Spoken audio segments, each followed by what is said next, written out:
baik buat hidup kita. Kadang-kadang manusia berpikir begini, hari ini tidak sama seperti hari kemarin.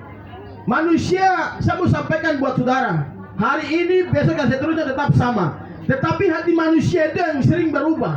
Amin. Karena manusia bilang, oh, kemarin lebih bagus daripada hari ini. Manusia itu punya hati yang sering berubah. Haleluya. Berubah dari cara pikir kita, tindakan kita yang salah. Saudara yang diberkati Tuhan, Alkitab berkata sangat jelas buat kita bahwa di ayat ke-6, berbahagialah orang yang lapar dan haus akan kebenaran firman Allah, karena mereka akan dipuaskan. Ayat 7, berbahagialah orang yang murah hatinya, karena mereka akan memperoleh kemurahan. Berbahagialah orang yang suci hatinya, karena mereka akan melihat Allah. Jadi saudara, kalau kita mau melihat Allah, kita jaga hati kita. Sebab Amsal berkata, Amsal 4 ayat 23, jagalah hatimu dari segala kewaspadaan, dari situlah terpencar kehidupan. Kalau kita tidak jaga hati kita, mata kita, hello saudara, mata kita melihat dan hati kita ingin, apa yang terjadi? Kita tampung dosa dalam hati kita, saudara. Haleluya. Maka itu firman Tuhan datang kepada kita. Jangan kita pernah bosan-bosan, saudara. Yang saya mau sampaikan bahwa di mana kita sudah masuk di pesta demokrasi, mungkin besok kita sudah pemilihan. Jadi ya, Tuhan berdoa saya supaya Tuhan dapat memimpin yang takut akan Tuhan. Haleluya. Saudara yang diberkati Tuhan, kita terus lanjut. Firman Tuhan berkata di sini, berbahagialah orang yang membawa damai, karena mereka akan disebut anak-anak Allah. Jadi sebagai anak-anak Tuhan, saya tidak bilang dari kalangan Kristen bahkan Muslim, tetapi kita semua di sini semua anak-anak Tuhan. Kenapa? Karena Tuhan tidak melihat kulit bahkan rambut kita.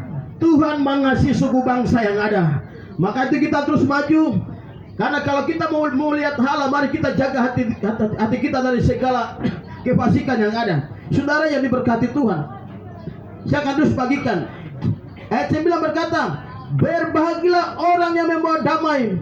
Haleluya. Karena mereka akan disebut anak-anak Allah. Saudara yang diberkati Tuhan, kalau kita bawa damai ke satu tempat yang mungkin sementara lagi konflik, bukan berarti kita juga ikut rame-rame bikin kacau, saudara.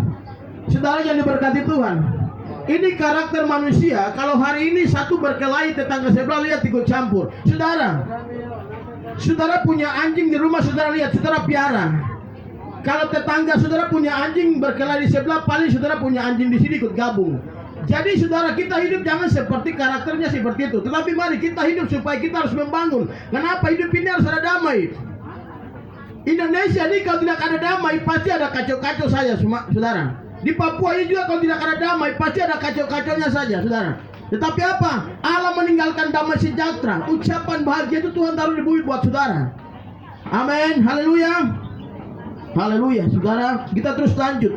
Ayat 10 berkata, berbahagialah orang yang dianiaya oleh sebab kebenaran, karena mereka yang mempunyai kerajaan surga. Teman-teman saya kemarin di Sorong itu, mereka habis khotbah di kantor wali kota Sorong itu, mereka didatangi dengan polisi, satu mobil datang. Yang saya mau sampaikan buat saudara bahwa Injil ini harus diberitakan, saudara. Tetapi kita berhikmat supaya kita menyampaikan firman buat saudara. Saudara yang diberkati Tuhan, saya bilang tidak apa-apa kita saling mendoakan. Kalau hari kita dianiaya, saudara, bahwa Yesus lebih dulu dianiaya, nabi-nabi lebih dulu dianiaya, baru saya dengan saudara. Kalau hari kita dapat masalah, kita bilang Tuhan tidak hadir. Saudara yang diberkati Tuhan, Tuhan selalu baik dalam pribadi saudara. Kita lanjut. Alkitab berkata di ayat yang ke-11, berbahagialah kamu jika karena aku kamu dicela dan dianiaya, kepadamu difitnah segala yang jahat. Bersukacitalah dan bergembiralah, karena upahmu besar di sorga, sebab demikian juga telah dianiaya nabi-nabi sebelum kamu. Jadi saudara yang diberkati Tuhan, nabi-nabi lebih dulu dianiaya. Kalau hari ini, kalau kita sebagai hamba Tuhan, kalau kita mungkin dalam proses, saudara yang diberkati Tuhan, segala sesuatu butuh proses. Kalau kita ingin memiliki surga, bukan berarti kita jalan mulus, paling ada tantangan, masalah, dan rintangan. Tetapi saudara, jangan bawa itu jadi beban buat saudara. Tapi segala sesuatu kita serahkan sama Tuhan, pasti ada jalan keluar. Saudara yang diberkati Tuhan, saya kembali. Firman Tuhan berkata di sini,